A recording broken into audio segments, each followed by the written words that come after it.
it's all your fault.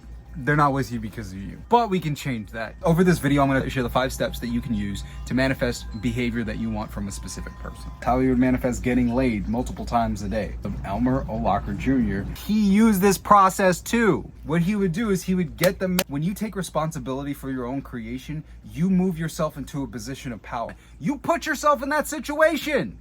You created it. And if you understand that you're the person who created it, you put yourself in the position to change it. I may not like the situation that I'm in, but I made this, which means that I have the power to create something new. And so what we're gonna do here is I'm gonna share the 5 steps that I used to manifest the behavior that I wanted in my SP when she was blocking me, angry with me, points were on no contact. We were halfway across the world and I wanted to manifest her back. So I used this whole process. So 5 steps. That's what we're gonna go over. And by the end of it, you'll understand how you can use this system in your life. Now, for me, the way that I learned this system was through trial and error. I had to piece this together over, I wanna say like over a decade, because I'd used this in a bunch of different areas, because there are steps that were included in stuff like Neville Goddard and other people who talk about law of attraction, and there are fundamental parts that are implied but never stated out loud, but they didn't tell you what the step is and why the step is there. Which, if you're missing that piece, you could end up struggling with doubt and then give up on manifestation altogether because nothing shows up. So for each of them, we'll go through all the steps, why the steps matter, and how I pieced it together and what ended up changing in my life when I did it. Now, ended up breaking up and then being no contact, and I realized that I wanted to be with that person, the person that I'm with right now. I decided that I didn't want to be with them, manifested not being with them, and I was like, oh wait, no, this is not what I want. I don't want to have this animosity between each other. I don't want you to hate me. In that scenario, I was like, I have to make the change. That's where we moved into the first step that I learned and used in this process. And the first step is accepting that you created this. Whatever state that you're currently in, whether it's a state of suffering where you're longing to be with somebody and they're not talking to you, and you feel that desire to just touch them and to be around them, understand that current state, you created and crafted it. You might have created this consciously or unconsciously. Same thing with being fat. If you're fat, same thing with being overweight or not being your ideal weight, not looking the way that you want. You put yourself in that situation. You created it. You're the one who ate all the food. Nobody ate the food but you. If you're skinnier, then you're the one who didn't go to work out. Whatever your ideal body or state is. If you're not in the ideal state, understand that you're the person who created it. And if you understand that you're the person who created it, you put yourself in the position to change it. Accept your power, accept your responsibility, and now we can use the systems to consciously create the new state. Because one of the problems that we have when beginning to learn this manifestation stuff is that we try to ascribe circumstances to things outside of our own power, which is in actuality, and of course there goes the chickens, it's us giving away our power. We're giving our power to some other source outside of ourselves. And ultimately it ends up meaning that we believe that we need someone else or something else, like an external objective God, to come in and save us, when that's not the case. We don't need anybody to come save us. We were the creator. If you accept responsibility for the situation that you have created, consciously or unconsciously, you put yourself into the position of power where you now have the ability to transform whatever situation that you're in. So if you're somebody who desires to be in a relationship, understand that you created the current state that you're in unconsciously, which is a problem because a lot of people are like, I didn't think about this. Well, you probably did. Most people are not conscious of the music that they're consuming, the lyrical content in that. They're not conscious of the stories that they're consuming in terms of the books, the audiobooks, the movies, the TV shows, all forms of media that you are consuming, the conversations that you're sharing with other people around you. Those are all creating impressions. And by accepting all that stuff, in addition to the social media that you're consuming, so the shorts that you're watching, all these things are making impressions on your consciousness, and ultimately that ends up unconsciously manifesting in the world around you.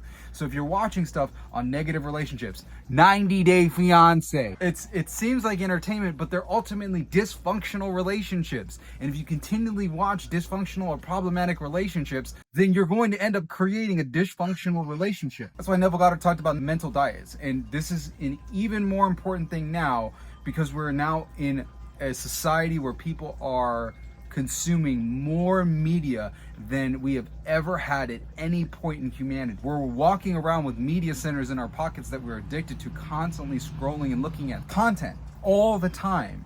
And if we're not conscious in the process of what we're consuming, or taking time to cut ourselves off and be deliberate in what we're consuming, because most of the time we're not being deliberate, if we're consuming stuff that's algorithm based like IG, TikTok, YouTube Shorts, there is no deliberate decision.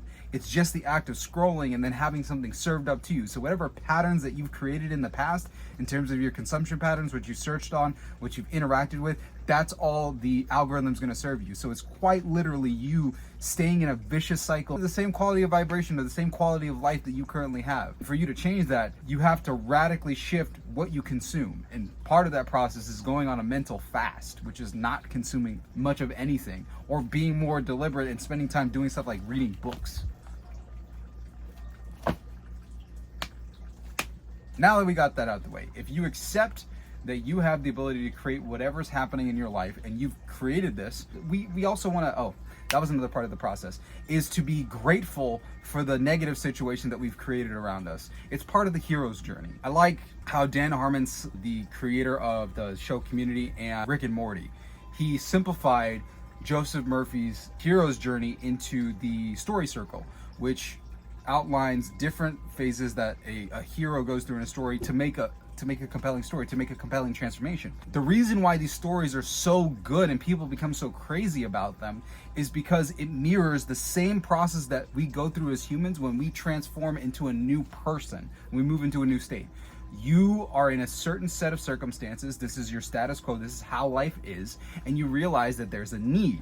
You need something. Something is wrong in your life. Whatever it is, there's a state that is unacceptable. You can't live like this. You can't go on living like this. This is not what you want. The important parts of accepting your creation is being grateful for the creation itself. And that might seem a little bit weird when we're talking about not being with the person that you want to be with, but it's actually an essential part of love, of falling in love, of being with somebody in a relationship, is the act of having somebody that you desire so much that not being around them is a state of suffering. That is such a profound starting point of love. Just like Romeo and Juliet, and Romeo standing at the bottom of the balcony pining up to Juliet. That's a beautiful part, a wonderful, amazing thing, that you found somebody that you can actually truly feel passionate about. You found someone. You should be grateful that you found someone worth suffering for. The absence of them being the way that you want is a beautiful thing, because in the moment that you realize that what you truly want is the moment that you've intensely created the new experience. Just like when Neville intensely desired to be in Barbados. The moment you create something with an intense desire in your mind, in your consciousness, and you've made it alive through the fact that you want to explore this theme, you want to explore love. The whole point of you wanting to be with this person is you want to explore love, you want to explore lust, you want to explore maybe fatherhood or motherhood, or maybe you want to explore just being immersed in this lovely, wonderful experience of playfulness and joy and fun. I don't know what the theme is that you're trying to explore with this person, but it's something that's amazing, and before they existed in your experience, that wasn't even a thought. But this person is so amazing that the thought of them and how amazing things would be with them puts you in the dumps. You're depressed at the fact that you are not experiencing this amazing thing that you want with them. That's awesome. Be grateful, because some people, there are people that never experience longing like that. And once you move into a state of gratitude for the creation that you've made, you now have the power to move out of that scenario, because that's ultimately what you want to do. You want to move from a state of suffering of not having this person, where the desire of being with them is unmanifest in your experience, to the experience of having it manifest, where now you're in a state of, I am joyful, I am happy, I am in love, I love spending every moment with you, I get to feel you, I get to touch you, I get to kiss you, I get to hear the sound of your voice, I get to hear that instrument sing the notes of my name in hushed whispers of admiration and joy and pleasure. It's the most beautiful thing. That's the state that we want to move into. Cool. Now, once you understand that you're in a state that you don't like, there's a state that you want, which could be talking to this person or experiencing this person, that's where we move into phase two, which is where you decide the reality. Now, as we